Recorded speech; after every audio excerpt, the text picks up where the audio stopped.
Y pasamos al capítulo 2 de este libro. Notad que en el versículo, voy a ir haciendo la aplicación, yo creo que va a ser mejor, ir haciendo la aplicación a medida que vamos haciendo la interpretación, si no la distanciamos un poquito.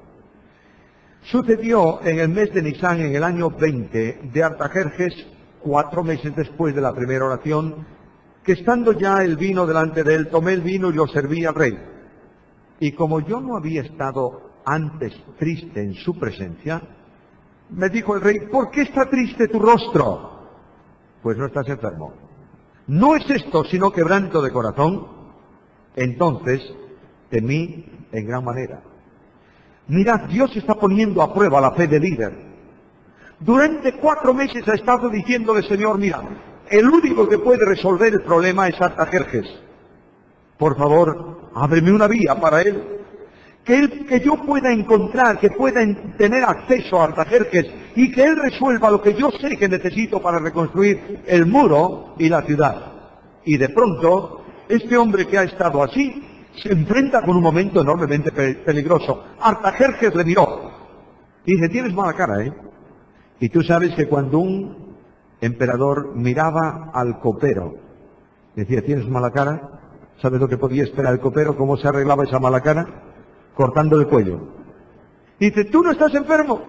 De modo que ¿dónde viene esa cara triste que tú tienes? Tienes una preocupación interior. ¿No será que quieres matarme? Nehemías, yo me imagino a Nehemías, por mucha fe que tuviese, temblando por esta situación. Y diciendo, bueno, ¿para qué oré yo 4 meses? Si se me va a cerrar todas las posibilidades, pero Dios tiene un plan para esto. El rostro de él estaba triste, pero no tenía que temer, porque Dios iba a abrir la puerta por la que él había estado orando. Había estado orando al Señor pidiéndole el favor del rey. Había estado pidiendo al Señor ayuda para el proyecto que iba a desarrollar. Y Dios le iba a responder. Versículo 3. Y dije al rey, Rey, para siempre viva. Este hombre reconoce, es leal a sus autoridades. Él reconoce, estoy ahí en el capítulo 2, versículo 3. Él reconoce que la situación es mala, pero reconoce también a sus autoridades. Él reconoce al rey y respeta a las autoridades. Y notad que hay una enorme sabiduría en la respuesta de Nehemías. Él le va a indicar la causa de la tristeza. Mira, no es lo que tú piensas, no hay ninguna propuesta para matarte a ti, no hay ninguna deserción. Yo quiero que tú seas rey, eres el rey, yo te respeto para siempre viva, pero mi problema es otro. Y notad la sabiduría tremenda de esta respuesta. ¿Cómo no voy a estar triste cuando la ciudad, casa de los sepulcros de mis padres, está desierta y sus puertas consumidas por el fuego? Menciona la ciudad, pero no menciona el nombre de la ciudad. En las actas imperiales de los emperadores persas había ya muchas referencias malas enviadas por los enemigos en relación con Jerusalén. Si este hombre hubiera dicho, mira, yo quiero ir a Jerusalén y reconstruir la ciudad, seguramente que el emperador le diría nada de eso.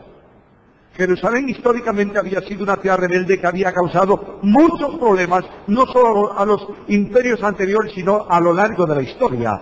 Por tanto, él guarda guarda el nombre de la ciudad y engloba en la unidad de esa ciudad el sepulcro de sus padres. Yo estoy triste porque la ciudad donde están sepultados mis padres está destruida.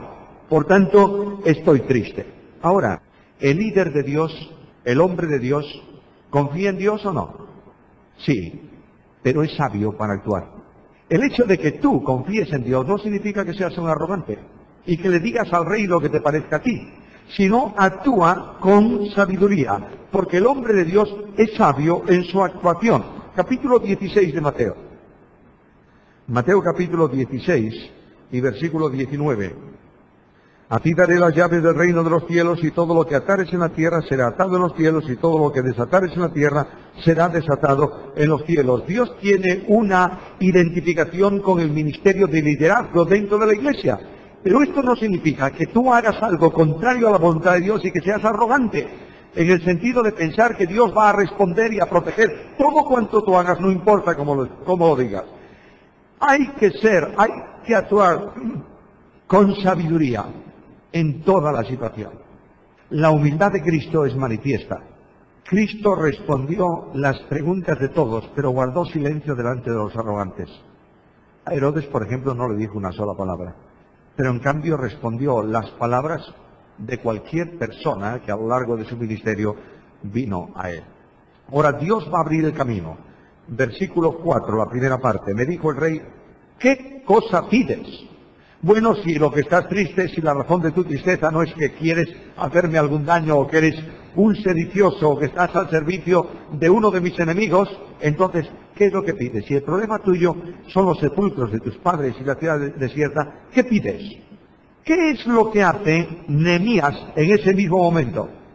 Entonces, oré al Dios de los cielos. Un hombre que está involucrado en la oración en cada momento. Ya el rey me dice, ¿qué voy a hacer? Ahora, Nehemías, yo me imagino a Nehemías diciéndole al Señor en una oración rapidísima, Señor, ayúdame ahora a precisar lo que quiero para decírselo al rey. Oré al rey de los cielos. Más o menos, yo podría resumir esta oración de Nehemías en una expresión así de sencilla. Señor, ayúdame. Y la oración está dirigida ¿a quién? Al Dios de los cielos. Otra vez la soberanía. Este Dios que es soberano tiene ayuda suficiente y recursos de poder. Señor, ayúdame, dame gracia. Versículo 5. Y dije al rey, si le place al rey y tu siervo ha hallado gracia delante de ti, envíame, ¿a dónde? ¿A Jerusalén? A Judá. Es genérico. Envíame a la provincia. Judá era una de las provincias persas al otro lado del río. De manera que envíame allí, a la provincia de Judá, a la ciudad, no menciona el nombre tampoco, donde están los sepulcros de mis padres, y la reedificaré. Lo que está pidiendo Nehemías es algo impensable que Artajerjes le conceda. Está pidiendo que le autorice no a avanzar con ciertas obras en Jerusalén, que el anterior emperador había permitido proseguir como en el templo. Mirad, en la historia antigua hay la ciudad templo y la ciudad estado. La ciudad templo no tiene gran problema para los emperadores, porque es simplemente un lugar donde hay un templo de adoración a un dios. Y los emperadores persas permitían no solamente que se adorase a los dioses de los súbditos suyos que estaban en su territorio, sino que impulsaba esa adoración. Porque era interesante que los que eran de Judá, por ejemplo, o los egipcios, adorasen a su Dios, estuviesen contentos. ¿Para qué? Para beneficio del imperio. El problema era la ciudad-estado. Es decir, una ciudad en donde se podía consolidar y hacer fuerte y resistir luego al imperio. Y Jerusalén era una de estas ciudades problemáticas. Quiero ir a la ciudad donde están mis padres y reedificarla.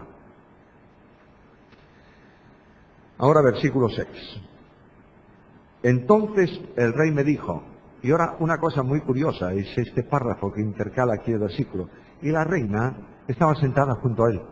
Es una audiencia de Estado, pero no una audiencia de Estado para ejercer justicia en donde solo está el emperador, sino una audiencia solemne en donde está el rey y la reina delante de uno de los súbditos más destacados para un diálogo y una respuesta de gracia. La reina estaba con él y le pregunta, ¿cuánto durará tu viaje y cuándo volverás? Debía concretarle, Nehemías está pidiendo una excedencia, se llama aquí eso también, ¿no? Cuando estás en una empresa y dices, quiero 2 años de excedencia. Bueno, aquí el emperador dice, me voy a quedar sin el copero durante, ¿cuánto tiempo? A ver, ¿cuánto tiempo necesitas para eso? Y dice el texto bíblico que le señalé tiempo. ¿Cuánto tiempo le señaló? Alguien, por favor, eche una mano. Capítulo 5, versículo 14, lea el versículo. 12 años. De manera que Nehemías le dijo, mira, poquito tiempo, necesito 12 años. ¿Tú te imaginas la cara que habrá puesto Artajerjes cuando oyó eso? 12 años, no son 2 días, ni 2 meses, ni 1 año, son 12 años de ausencia del trabajo. Le señalé tiempo y le hizo una petición enormemente sabia. Versículo 7. Además le dije, si le place al rey, necesito cartas para los gobernadores del otro lado del río. Nehemías conocía la posición de los gobernadores de Artajerjes en el otro lado del río, que eran verdaderos déspotas. Cuando un emperador nombraba a un gobernador en un territorio distante, le importaba muy poco lo que aquel hiciese con tal de que le pagase los tributos. Luego ahí hay una situación política que es un problema para el mismo Nehemías. De manera que necesito que se me den cartas para los gobernadores del otro lado del río para que me franqueen el paso hasta que llegue a Judá. Necesito protección en un viaje largo. Muchos me preguntarán, ¿a dónde va el copero del rey? Yo voy a informarles, pero necesito cartas para que ellos me permitan avanzar. Cartas de protección en el viaje. Versículo 8. Y carta para Asaf. Guardo del bosque del rey para que me dé madera para enmaderar las puertas del palacio de la casa y para el muro de la ciudad y para la casa en que yo estaré. Hermanos, mirad, durante el tiempo de oración Nehemías estuvo planificando. No dijo él, bueno, que el Señor me dé una bendición grande y me permitan ir allá. No. Nehemías dijo, vamos a ver, ¿qué necesito yo para reconstruir la ciudad? Necesito madera. ¿Dónde está la madera? Bueno, en el bosque del rey. ¿Y cómo se llama el gobernador que está a la custodia del bosque del rey? Se llama Asaf. Conocía todo. Había estado dedicado, involucrado en el programa y esperaba simplemente la decisión de Dios. Por tanto, conocía dónde estaba la madera, conocía quién era el protector, el custodio de ese bosque, y conocía la cualidad de la persona porque conocía incluso su nombre. Pero hay una humildad tremenda en Nehemías. Segunda parte del versículo 8. Y me lo concedió el rey. ¿Cómo? ¿Por qué? Según la benéfica mano de Dios sobre mí. Nehemías desde el principio está actuando como tiene que actuar un líder bíblico. ¿Sabes cómo? Yo no soy más que un instrumento en las manos de Dios. Todo esto no es por Nehemías, es por la mano benéfica de Dios sobre Nehemías. Al principio de esta reunión dije una frase, que no es importante lo que tú haces para Dios, sino lo que Dios es capaz de hacer por medio de ti. Esta es la gran clave de la vida cristiana. Es la benéfica mano de Dios que mueve los hilos para dar respuesta a la oración. Por tanto, nada hay en la obra de Dios de lo que tú te puedas apropiar. Una de las necesidades es reconocer que no somos nada. Me asusta, amados hermanos, me asusta ver líderes que se consideran grandes. Lo que la Iglesia necesita hoy son menos grandes y más humildes, menos arrogantes y más siervos. ¿Tú sabes lo que es un pavo real? Sí, ¿verdad? Muy bien. ¿Cuándo es hermoso el pavo real? ¿Cuándo? Cuando abre la cola, ¿verdad?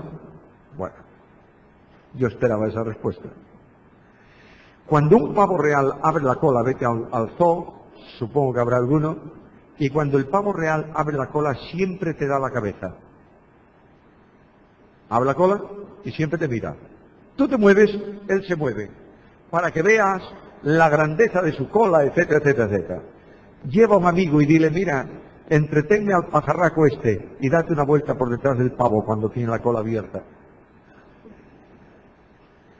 Verás una trasera tremendamente fea de pelusa blanca y unas patas horribles. ¿Tú sabes cuándo es hermosísimo el pavo?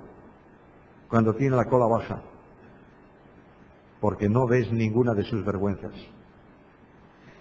En la Iglesia de Cristo hay demasiados pavos reales.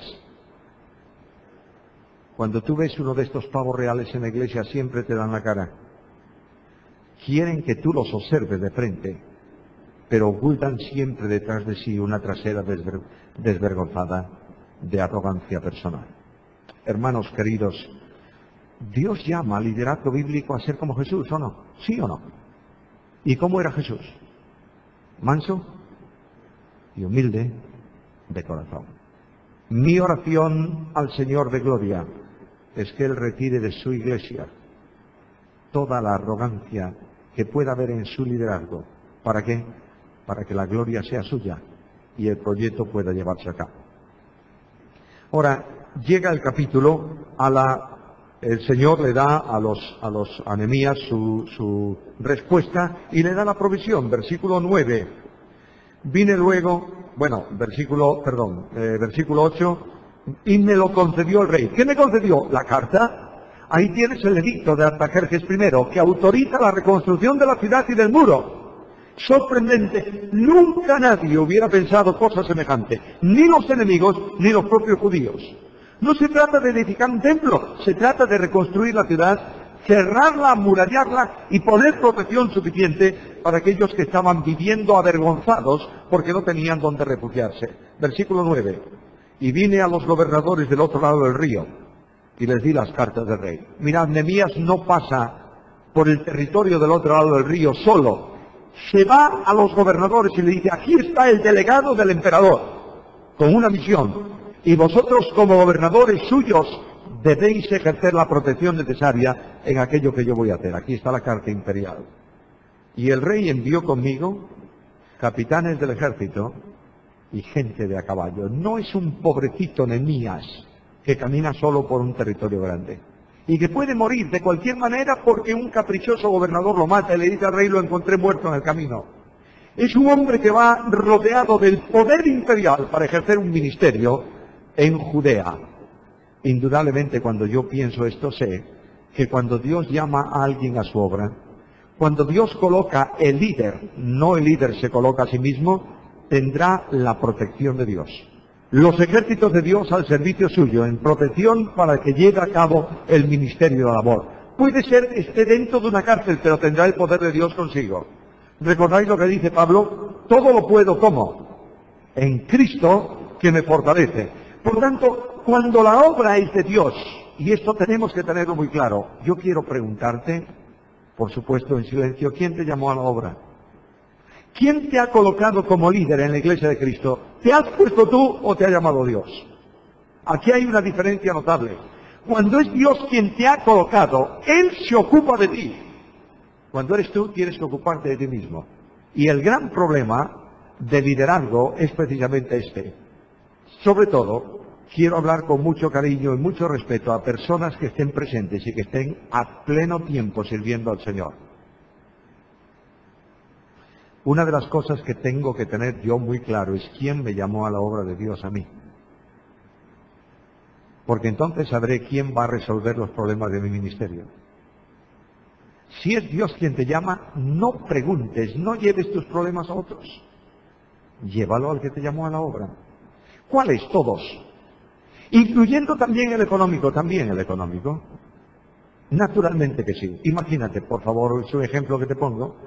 Imagínate que yo estoy trabajando en una empresa que produce zapatos y estoy en una población donde hay varias fábricas de zapatos y un día salgo de mi fábrica y me voy a la fábrica de enfrente y le digo al jefe de personal, buenas, vengo a pedirle un aumento de sueldo. ¿Qué me diría el jefe de personal? Oye, ¿y usted en qué sección de esa fábrica trabaja? Ah, no, yo aquí no trabajo en la de enfrente. Entonces vaya a la de enfrente y que le arreglen el problema. Hay muchos líderes en la obra que están buscando que se arregle su problema por un camino que no es el camino de aquel que le llamó. Cuando tú tienes claridad de quién te llama a la obra, sabes que Él te sostiene y nunca permitirá problemas que tú no puedas superar. Nehemías va rodeado del ejército imperial en esta misión. Versículo 10.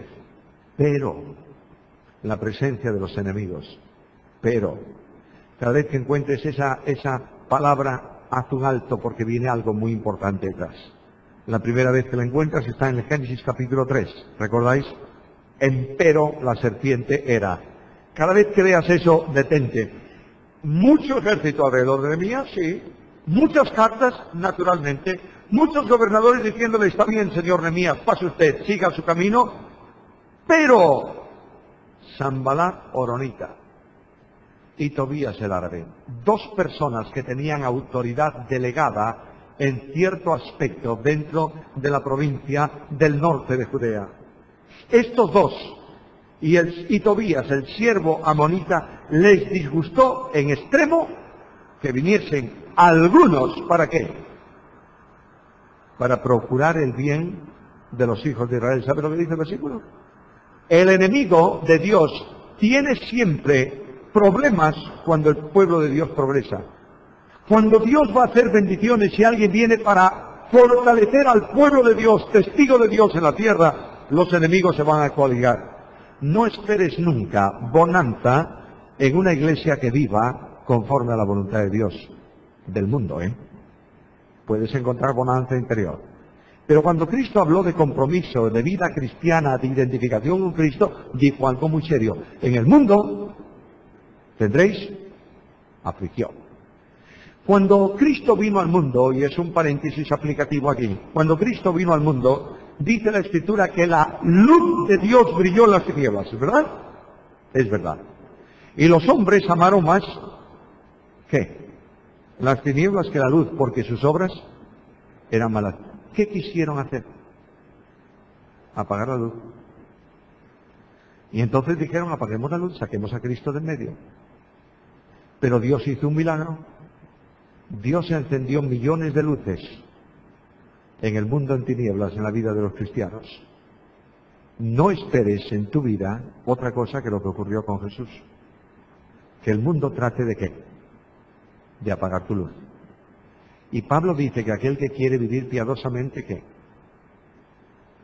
Padecerá persecución.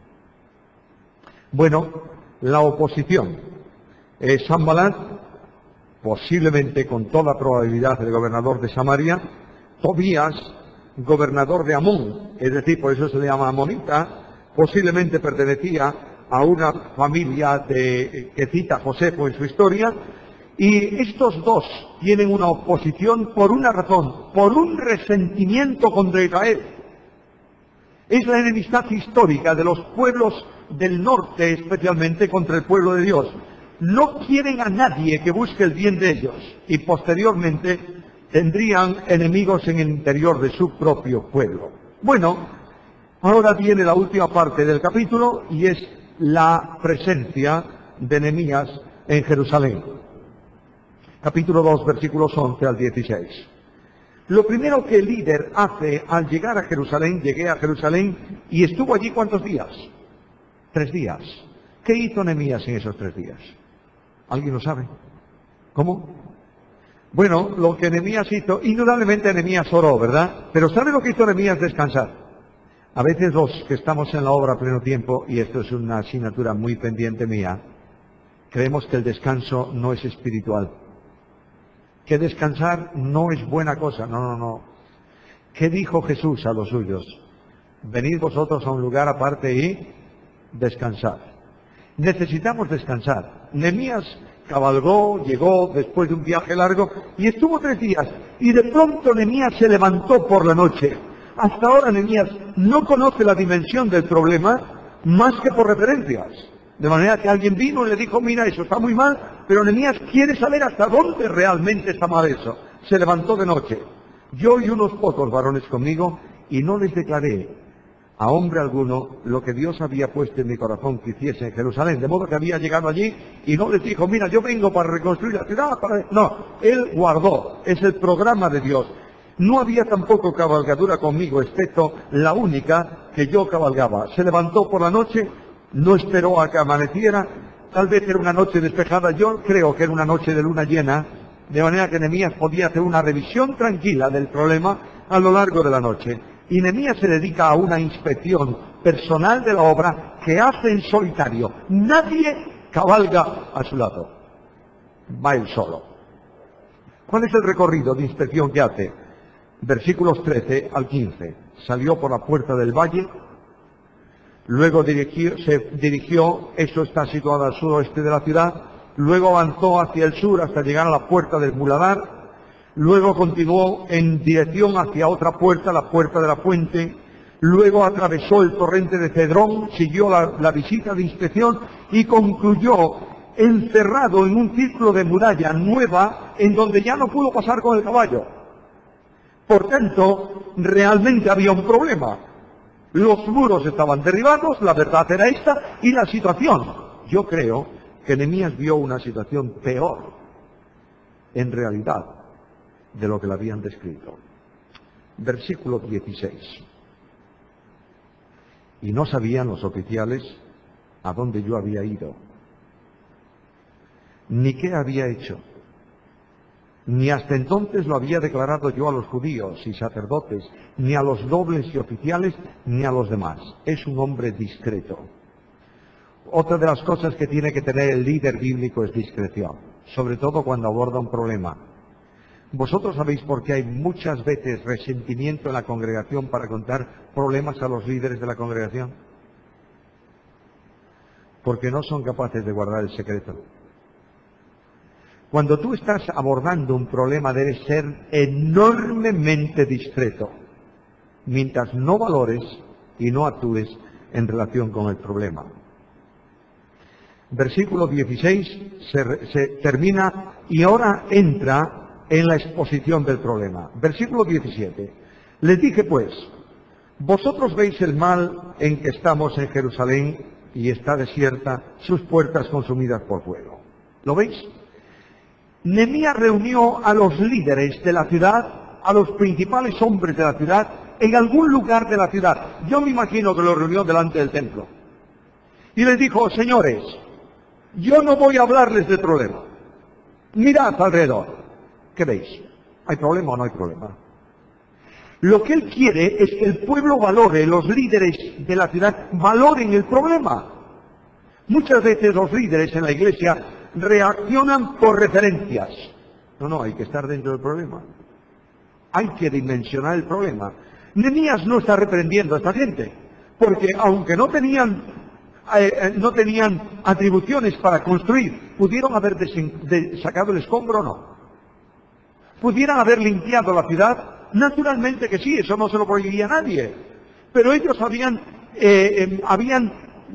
llegado a una conclusión. Como ya el templo está levantado, Dios ya puede estar tranquilo, nosotros a descansar. Y Nehemías les dice, ¿vosotros veis el problema o no lo veis? La mejor forma para hacer actuar a una persona es que se convenza del problema. No que tú le convenzas del problema que tú crees que hay, sino que lo vean realmente. Ya veis cómo está. Entonces, lo que tenemos que hacer, si hay problema, ¿qué es? Edifiquemos el muro de Jerusalén y no estemos en oprobio. Notad que Nehemías le lleva a tomar una decisión a la que él se incorpora. Yo soy el hombre que trae cartas del rey, soy el copero del rey, de modo que poneros a trabajar vosotros. ¿Dice eso Nehemías? No. Dice, vamos a trabajar juntos. Yo voy a trabajar con vosotros. No os habéis dado cuenta del problema aún, ¿verdad? Ahora lo veis, entonces levantemos y edifiquemos. Nehemías no permitía que los ánimos del pueblo decayesen. Tenía un plan de trabajo que había elaborado y había que preparar a los líderes dentro de la ciudad para que lo ejecutasen. Ahora mirad la reacción de los opositores. Versículo 19. Bueno, antes en el versículo 18 les habla de cómo la mano de Dios había estado con él, los anima, hay palabras de aliento. Si yo soy Nehemías y llego aquí, pongo a estos a buen recaudo. Los cito en medio de la ciudad y delante del pueblo les digo, vosotros sois un grupo de vagos, mirad lo que habéis hecho y cómo habéis dejado la ciudad, no merecéis nada. No hace eso. Nehemías alienta, Nehemías anima, Nehemías empuja, Nehemías estimula. El líder de Dios tiene que tener la capacidad de alentar al pueblo de Dios. Dejadme hacer aquí otro paréntesis más. En el tiempo presente, ¿es un tiempo bueno o un tiempo malo? El tiempo presente es malo y cada vez será peor. Vivimos en un mundo malo, ¿sí? Muy bien. La Iglesia de Cristo necesita mucho más aliento que reprensión. Es mi convicción personal. El pueblo de Dios necesita ser alentado para dar un paso de fe en un mundo como el nuestro. El pueblo de Dios necesita mucha gracia, porque es el pueblo de Dios. Las ovejas que forman parte de nuestra congregación no son nuestras, son el rebaño de Dios. No se te ocurra golpear al rebaño de Dios, ¿eh? El pueblo de Dios no se mueve por imposición, se mueve por comunión con Cristo. ¿Lo dice Pablo? Sí. El amor de Cristo nos constriñe, pensando esto, luego es el amor de Cristo. Cuando tú retiras del púlpito de la iglesia la cruz de Cristo y la gracia de Dios en Cristo, retiras el motor de estímulo para el pueblo de Dios. El pueblo de Dios funciona cuando frente a la cruz se hace una pregunta: ¿y qué podré yo darte a ti a cambio de tan grande don? Solo así, solo de esa manera, Nehemías estimula al pueblo de Dios. Así esforzaron sus manos para bien, dice el versículo 18. Aquellas manos caídas, ¿recordáis la profecía de Isaías? Manos caídas, rodillas paralizadas. Las manos se esfuerzan para que para bien. ¿Y qué es bien? La obra de Dios. La obra de Dios reviste aspectos distintos en cada momento. ¿Sabéis cuál era la obra de Dios aquí? Reconstruir una muralla y poner unas puertas. Ese es el esfuerzo. Manos que se esfuerzan para bien. Pero, aquí está el problema de nuevo. Cuando lo oyeron Sanbalat horonita y Tobías el siervo amonita y Gesén el árabe, hicieron escarnio de nosotros, diciendo: ¿qué es esto que hacéis vosotros? ¿Os rebeláis contra el rey? Bueno, esforzaron sus manos para bien unos, otros acusan: ¿qué estáis haciendo? ¿Os rebeláis contra el rey? Notad que los opositores están pensando en algo anterior.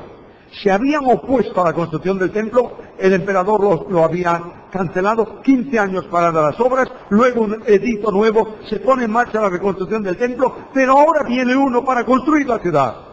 Y construir la ciudad es pelearse directamente contra el programa y el propósito del rey. Os rebeláis contra el rey. Les está acusando de sediciosos. Ahí comienza el conflicto de los enemigos contra él. ¿Cuáles son los enemigos? Son los enemigos de Israel, que son los enemigos del pueblo de Dios. Ahora, versículo 20. Y en respuesta les dije: el Dios de los cielos, Él nos prosperará, y nosotros sus siervos nos levantaremos y edificaremos. ¿Y ahora qué dice ahí? Porque vosotros no tenéis parte, ni derecho, ni memoria en Jerusalén. ¿Sabe lo que dice? Dice: mira, nosotros somos el pueblo de Dios y hacemos la obra de Dios, y vosotros no sois ni el pueblo de Dios sino los enemigos de Dios. La respuesta de este líder es contundente.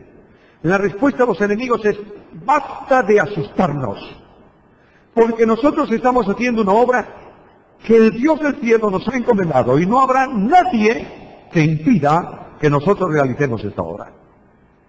La enorme firmeza de Nehemías descansa en un hecho fundamental. Había visto la buena mano de Dios sobre él. Bueno, ¿cuál es la aplicación? He vuelto loco a uno y ahora vuelvo loco a otro. Yo creo que mañana alguien va a estropear la computadora para evitar una desgracia como esa. La aplicación personal. Dios desea líderes comprometidos para hacer su obra. Primer compromiso, oración. Ya lo hemos visto antes. Creyentes que dediquen tiempo a la oración y tiempo a orar los unos por los otros para que la intervención de Dios se produzca en medio de su pueblo. El segundo compromiso que hemos visto es que tenemos que tener líderes con disposición a humildad y dependencia. El líder debe entender que todo el poder para hacer la obra de Dios es de Dios. ¿Lo crees o no? ¿Sí o no? No está en nuestras fuerzas, sino en las fuerzas de Dios. Voy a decirte algo. Te voy a contar una experiencia personal mía. Un día, cuando yo estaba en un momento de vacas flacas en mi ministerio, siempre pasa así. Hay preguntas que tienes que no tienes, para las que no tienes respuesta, ¿verdad? Y dices: ¿por qué? Y te encuentras... Yo me encontraba, digo a veces, como Elías debajo del sicómoro, sin ganas de hacer nada. En nuestra iglesia había 3 jóvenes que salían el domingo por la noche para la universidad de técnica en el campo y volvían el viernes siguiente para estar el fin de semana con la iglesia y cumplir su ministerio. Uno de ellos es un tesoro de hombre, yo lo quiero tremendamente. Y cuando salía el domingo y yo estaba en la puerta de la iglesia saludando a los creyentes, me dio la mano y me miró y me dijo, ¿qué te pasa? Yo le dije, nada, no tiene importancia. Me dijo, no eres el mismo de siempre. Y le dije, mira, estoy un poco bajo de fuerzas espirituales, por circunstancias. El miércoles llegó a mi casa una carta de este hombre, desde la universidad. Yo dije, oh, qué raro. El domingo lo veo y el miércoles me escribe. Y abrí la carta, es un tremendo tesoro de carta. La tengo en la carpeta, en la mesa de mi despacho siempre. Es una carta de aliento en donde él me dice, Dios, ayuda, en fin, todas estas cosas. Pero al final, en el medio de la carta hay una frase que me dice, recuerda, por favor, que tus fuerzas con las de Dios son siempre menos que las de Dios solo. Es verdad.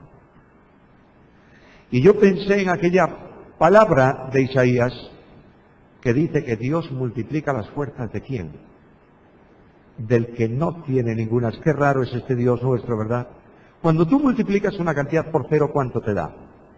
Cero. Y si la cantidad es muy grande, la multiplicas por cero, cero. ¿Sabe lo que dice Dios? Yo quiero multiplicar mi fuerza en tu cero, para que sea mi fuerza la que actúe y no la tuya. Y aquí está el gran secreto de la vida cristiana y del poder del liderazgo. La promesa de Jesús a nosotros es contundente. He aquí estoy con vosotros, ¿cuánto tiempo? Todos los días hasta el fin. Pero hay una advertencia solemne también del Señor. El Señor dijo en Juan 15:5, separados de mí, ¿qué? Nada podéis hacer. Luego el líder tiene que entender humildemente que si no es Dios, no hay éxito en el ministerio. Además, el tercer compromiso tiene que ver con la disposición al sacrificio personal. Mientras otros dormían, ¿qué hacía Nehemías? Recorría la ciudad. No da tregua Nehemías hasta que entre en la solución del problema.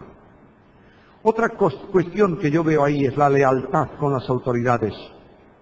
El líder bíblico respeta verdaderamente a las autoridades. Una pregunta, ¿tienes en tu lista de oración las autoridades de tu nación para orar por ellas cada día? Esto no es opción, es mandamiento, ¿eh? El apóstol Pablo dice, orad por los que están en el gobierno, por los que os presiden, por los que están en eminencia. ¿Oramos por los gobernantes de nuestra nación? Yo creo que no. Yo al menos no lo hago. De vez en cuando sí me acuerdo y digo, tenemos ahí una ley ahora en el Parlamento en España que va a ser una catástrofe y por la que yo pido oración, que es la legalización de los matrimonios homosexuales. Pero como ahí no hay términos medios, esa ley va a traer un problema muy serio, porque va a ser, con ella, puede ser acusado aquel que hable mal de esos matrimonios. No sé si sabes que ya hay un pastor sueco en la cárcel, ¿lo sabes? Por predicar sobre 1 Corintios capítulo 6 y hablar de los homosexuales. Preparémonos en un mundo humanista, preparémonos, porque si quieres ser fiel vas a tener problemas. Pero él respeta a las autoridades. Las autoridades y los gobiernos expresan la soberanía de Dios. A veces yo digo, qué raro es esto, que Dios permita cosas semejantes. Bueno, Dios permite lo que Él cree que debe permitir, porque es bueno para su pueblo. Además de esto, encuentro otra cosa en la enseñanza del pasaje. El líder planifica. Nehemías es un buen ejemplo de planificación. Me sorprende mucho cuando hablo con líderes de iglesias que dicen, bueno, la planificación es cosa del espíritu. El mío es trabajar, pero ¿qué necesidad más grande? Una iglesia que no tenga planificación no es una buena iglesia. El programa de Dios ha de ser ejecutado con orden, ¿o no? Porque Dios es un Dios de orden. Yo no podría vivir, os lo digo de verdad, en una iglesia que no haya un plan de acción. Yo no podría estar en una iglesia en que no supiéramos qué se va a enseñar en la iglesia en el futuro. Yo necesito un plan por lo menos de 5 años para saber qué cosas se va a enseñar en la iglesia a lo largo de 5 años. Eso no significa que no se modifique en un momento puntual. Pero ¿cuántas veces entro en una iglesia donde no hay planificación y me siento a oír el predicador del domingo? Y yo sé cuál es el problema de la iglesia. Se ha hablado de ofrendas. ¿Cuál es el problema? La iglesia no está ofrendando. Y el otro domingo se habla de divorcio. ¿Cuál es el problema? Se está divorciando demasiada gente dentro de la congregación. No, señor, hay que tener una planificación de estudio, de formación bíblica integral, con un sistema y un programa para llevar la obra adelante, porque nuestro Dios planificó la salvación. ¿O no? ¿Sí o no? ¿Dios planifica o no planifica? Luego, no hay ningún líder bíblico que pueda negar la necesidad de una buena planificación. Esto no significa que el Espíritu Santo no actúe modificando tu plan, ¿eh? Tienes un apóstol Pablo que planifica, quiero predicar el Evangelio aquí, y el Espíritu dice no. Lo quiero predicar allá, y el Espíritu dice no. Y el Espíritu dice, el plan mío es que tú vayas a Europa y comiences la evangelización de Europa. Está bien. Y el plan de Pablo se ajusta al plan del Espíritu, pero necesitamos planificar y necesitamos orar por el proyecto en que hemos planificado con todo detalle para que Dios bendiga la ejecución del mismo. Otra enseñanza, el líder bíblico está siempre dispuesto a actuar. Está preparado para actuar con oración, con perseverancia. Ya hemos visto esto. Punto 5 de ese apartado. El líder bíblico es humilde, consciente de su incapacidad para hacer por sí mismo la obra de Dios. Quiero decirte algo muy serio, hermano mío. Dios no utiliza instrumentos que funcionen por sí mismos. En Isaías 66:2 leéis aquella advertencia de parte del Señor que dice que Él mira solo al que es pobre y humilde de espíritu y que tiembla a su palabra. Imagínate, por favor, te pongo un ejemplo. El Espíritu Santo da dones a los hombres hombres y mujeres para hacernos aptos para el ministerio de Dios, ¿no es esto? No es para que tú tengas más cosas que los demás, es para que seas más útil en el servicio del Señor para lo que Dios quiere darte y hacer contigo. Ahora imagínate tú un momento que tú llegas a tu casa, tienes un jardín, y llegas a tu casa y vas al cuarto de las herramientas y oyes esto. Imagínatelo. Oyes que la tijera de podar el seto está hablando con el rastrillo de recoger la hoja. Y le dice la tijera al rastrillo, mira, fíjate qué perfección de seto he hecho esta mañana. He cortado todo, ha quedado todo igualado. Y tú escuchas eso y ¿qué dices? ¿Será arrogante esta tijera? Ella ha cortado el seto, ¿por qué? Porque yo la he llevado. Y lo primero que yo haría con una tijera así sería abrir el cajón de desperdicios y tirar la tijera. Es decir, ahora vas a saber cuál es y quién es el que hace la obra de podar el jardín. Hermano, tú y yo somos solamente instrumentos en las manos del Señor.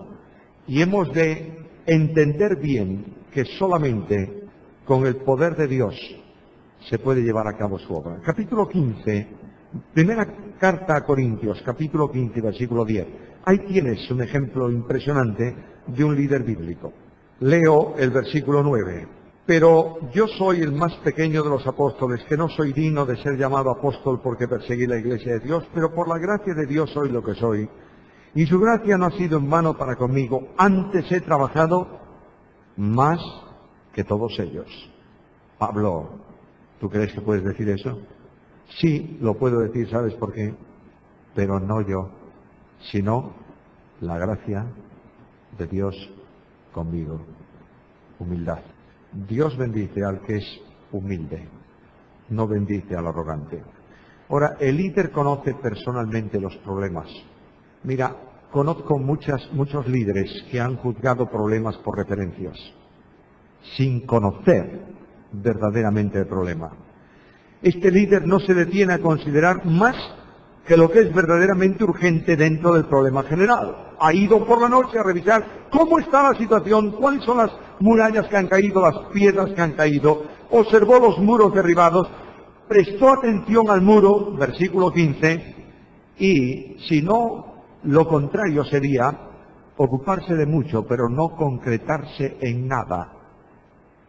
Él está involucrado en una actuación de consideración general del problema que tiene que resolver. De manera semejante hoy, servir a Dios como instrumento en una obra de reconstrucción espiritual requiere la disposición de pagar un precio. ¿Estás dispuesto? Nehemías hizo la obra por la noche, se enfrentó con los enemigos, ¿sí o no?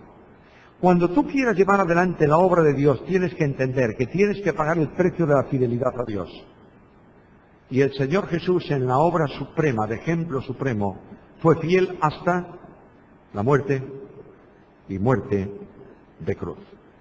Ahora, el líder bíblico tiene que concienciar a los hermanos sobre el problema. Y es necesario llevar a la conciencia de la Iglesia el problema que hemos de resolver.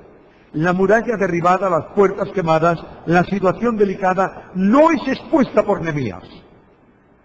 Es hecha ver por Nehemías a las personas que están a su alrededor. Por eso dice, vosotros veis, lo veis vosotros, el mal en que estamos. Mirad, yo conozco muchas veces líderes que tratan de involucrar a la Iglesia en un proyecto, contándoles el proyecto. Y la Iglesia no se mueve. ¿Sabes por qué? Porque no hay que contarles el proyecto, hay que involucrar a la Iglesia en el proyecto. Tenéis que decir a la Iglesia, ¿vosotros veis la necesidad o no? Porque si no la veis, no hay proyecto que se lleve a cabo. Este líder conciencia a la Iglesia. Este líder anima a los hermanos. Los creyentes todos son personas de fe, ¿no es esto? Bueno, porque son creyentes. Pero no es igual la fe de cada creyente. Yo tengo una fe débil, limitada, pequeña. Hay enormes colosos de Dios que tienen una fe enorme, en una dimensión tremenda. Yo necesito aliento para llevar a cabo la misión de cada día. Por tanto, el líder bíblico muestra, alienta, ayuda y pone ejemplos. Dice, la obra es difícil, ¿verdad? Claro que es muy difícil. Tenéis razón. La obra es difícil. Además hay muchos enemigos. Sí, Señor, hay muchos enemigos. Pero quiero contaros lo que Dios hizo conmigo. Para que sepáis que si Dios fue capaz de mover el corazón del emperador, va a ser mucho más sencillo para él ponernos a trabajar, aunque haya enemigos a nuestro alrededor. En ocasiones, la Iglesia no tiene plan concreto de actividades interiores para aquel hermano o hermana que desea hacer algo en la congregación. ¿Conoces alguna situación de estas? Mira, Nehemías está involucrando a todos, ¿no es esto? Animando a todos los hermanos. A veces los líderes en la obra animan a la Iglesia a hacer cosas. Si viene un hermano y te dice, mire usted, ¿sabe qué le pasa a mí? ¿Qué me pasa a mí en esta iglesia? Que no tengo nada que hacer. Y tú piensas un poco y dices, pues tienes razón. Si hay una iglesia donde haya alguien que no tiene algo que hacer, no está bien planificada. Todo líder tiene que comenzar a animar a la congregación para que funcione, sabiendo que tiene que dar respuesta a las parcelas de actividad de cada uno de los miembros de la iglesia. Yo no voy a daros ninguna lección de organización de iglesia, pero un sistema que funciona muy bien, al menos en nuestra iglesia funciona estupendamente, es la distribución de la iglesia por áreas de trabajo. Supongo que esto es muy común y conocido. ¿Cuántas áreas de trabajo necesita esta iglesia para funcionar? Pues visitación, actividades sociales, ministerio, finanzas, no sé cuántas. Muy bien, estas son las áreas de trabajo que tenemos que hacer funcionar aquí adentro para que esto marche, ¿verdad? Di ahora a la congregación, aquí tiene las áreas. Nosotros repartimos una tarjeta a final de cada año, el último domingo de año. Entregamos una tarjeta personal a cada miembro en comunión de la iglesia, con las 14 áreas de trabajo de la congregación. Y en esa tarjeta le decimos, inscríbete y ayuda en una de ellas. Y los hermanos dicen, bueno, me gustaría trabajar en la literatura, no puedo dar más que media hora, no importa cuánto. Te inscribes en esas áreas. Una de las cosas que hemos conseguido con eso es que no haya nadie en nuestra iglesia que diga, aquí no tengo nada que hacer. No. Si no tienes que hacer es porque no quieres, pero tienes áreas donde trabajar. Y otra cosa también que se ha terminado en nuestra iglesia, es decir, algunos hacen todo y otros no hacen nada. Bueno, incorpórate y haz algo tú. Y otra cosa que se ha terminado en nuestra iglesia es comentar. Esto sería mejor hacerlo de esta manera. No lo digas ahí fuera, ahí no te oye nadie. Entra dentro del área que tú quieras reformar y dilo desde adentro y comprométete. Abre canales para que todos vean el problema y todos puedan trabajar. Ahora, cuando el líder planifica, cuando Dios está en el trabajo, se va a encontrar con oposiciones por parte del mundo ante la obra de Dios. Los enemigos de Dios se van a oponer al avance del pueblo de Dios. Tienes que tener una respuesta seria para los enemigos del pueblo de Dios. Mira, los enemigos no siempre están en la calle, ¿sabes? ¿Sabes dónde están muchas veces? En los bancos de la iglesia. La obra de Dios no se destruye a bombazos desde afuera. La obra de Dios se destruye muchas veces desde adentro. Tú tienes que tener una respuesta. Cuando alguien venga a decirte, bueno, esta obra no se puede realizar, la respuesta de Nehemías es colosal. Tú no tienes parte ni arte en este asunto. Fuera. Claro, alguien me va a decir, eso es drástico, hombre. Estamos en gracia. ¿Qué dijo Jesús a los discípulos en cuanto a los enemigos que venían a molestarlos desde afuera? No deis vuestras perlas a los cerdos, para que no se revuelven y os despedacen. ¿Sabe lo que dice el Señor? Hay un límite, Y el límite es no contemplar, no pierdas el tiempo, déjalos. Muchas veces están dentro, lo veremos, desanimando al pueblo de Dios. ¿Qué hay que hacer con ellos? Ponlos fuera. Alguien me dice, bueno, este hombre no está bien. Si está hablando de restaurar a los que están fuera, quiere poner a otros fuera. Cuando haya alguno que sea obstáculo al desarrollo de la obra de Dios, ponte firme y mírale a la cara. Es lo que dice Nehemías. No importa quién sea. La obra de Dios es esta y no hay nadie que la vaya a detener. ¿Entiendes esto? Hay que abordar los problemas con decisión. La oposición debe ser esperada. Cuando se pone en marcha la obra de reconstrucción, siempre va a haber oposición. Mira, los enemigos no protestaron en nada absolutamente porque la ciudad estaba destruida. Los enemigos comienzan a sentirse impotentes cuando piensan que las murallas se van a levantar y ellos no pueden entrar en la parcela de la obra de Dios. En primer lugar, la obra tienes que entender que es orden espiritual, que no se hace por motivos personales, sino que se hace por obediencia al Señor. Por tanto, no te importe intervenir enérgicamente con los que tratan de impedir la obra, porque no impiden la tuya, impiden la de Dios. Y el trabajo de reconstrucción espiritual debe ser llevado a cabo por siervos que la ejecuten siempre, a pesar de la oposición. Si Pablo no pensase de esta manera, ¿creéis que se hubiera hecho la obra que Pablo hizo? ¿Creéis que Pablo pudiera llegar a decir, ya no tengo más que llenar con el Evangelio en esta parte del mundo? Pero Pablo dice, mira, yo llevo en mi cuerpo las señales. Yo he sido golpeado, maltratado, estuve en la cárcel, no importa lo que, pero la obra de Dios progresa. Y Pablo tiene que decir, algunos predican el Evangelio por contención, esperando añadir aflicción a mis prisiones. Pero, a pesar de todo, la obra de Dios progresa. Hermanos, yo no sé qué opináis vosotros de estas primeras enseñanzas sobre liderazgo dentro del libro de Nehemías. Hemos visto cosas muy importantes. Primero, el líder tiene que sentir la obra de Dios, no su obra. En un grupo de iglesias que yo conozco muy bien, en un grupo de iglesias, a lo largo de los últimos 30 años ha habido un sistema que habla de mantener nuestros principios. ¿Qué son nuestros principios? Yo no quiero mantener ningún principio que no sea bíblico. Y si mis principios dentro de la iglesia coinciden con los bíblicos, bendito sea Dios. Y cuando no coinciden con los bíblicos, abro la ventana y tiro los míos. Y mantengo los bíblicos. La obra de Dios no se hace para gloria de los hombres, sino para la gloria de Dios. La obra de Dios es una unidad, y aquí tenéis el gran ejemplo de Nehemías, orando, ayunando, preparándose, planificando, yendo a los puntos claves y preparando el terreno para lo que vamos a ver si el Señor no viene antes en el capítulo 3 del día de mañana. Un capítulo en que comienza la reconstrucción, en donde Nehemías va a planificar el trabajo de tal manera que cada uno pueda hacer su parte de acuerdo con su fuerza, que todos tengan un lugar de trabajo y que el muro se vaya reconstruyendo de forma rápida a pesar del problema de los enemigos. Yo no sé si habéis sido capaces de conservar todo lo que yo dije esta mañana. Me parece que no. Yo he hablado demasiado.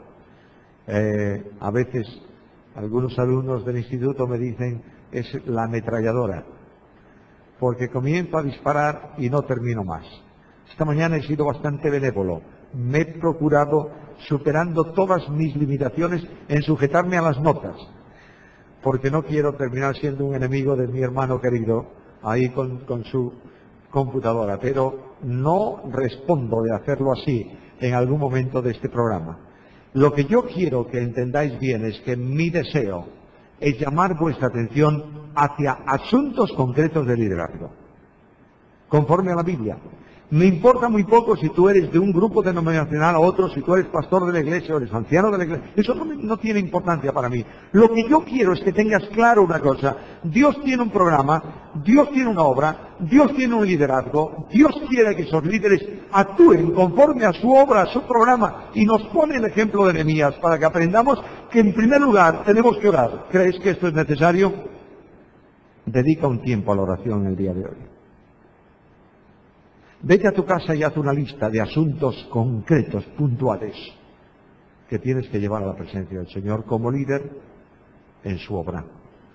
Y comienza a orar hoy. Bueno, es que a lo mejor hay un buen partido, no sé cuál es el juego vuestro aquí principal, el béisbol, claro, los mejores son dominicanos. No importa que tú tengas un buen programa en televisión, haz una parte hoy para orar. Y comienza hoy. Si no has practicado la oración por tiempo, no digas al Señor voy a orar 1 hora diaria, no vas a ser capaz. Simplemente decir, Señor, dame la capacidad espiritual para orar. Y ora en intercesión.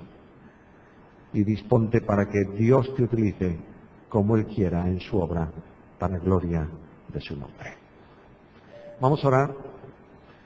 Padre nuestro y Dios nuestro, te damos gracias, Señor, por tu palabra. Gracias porque en ella encontramos la enseñanza necesaria para nuestra vida. Te pedimos que nos des reverencia delante de ella y respeto por ella, amor por ella y obediencia a ella.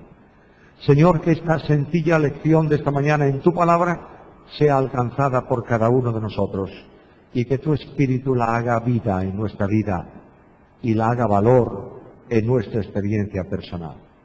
Padre, bendice a todos los que han estado reunidos esta mañana y bendice a aquellos que por alguna razón queriendo estar no han podido hacerlo hoy.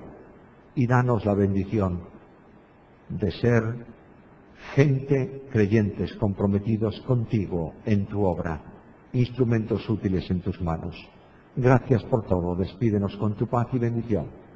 En el nombre del Señor Jesús.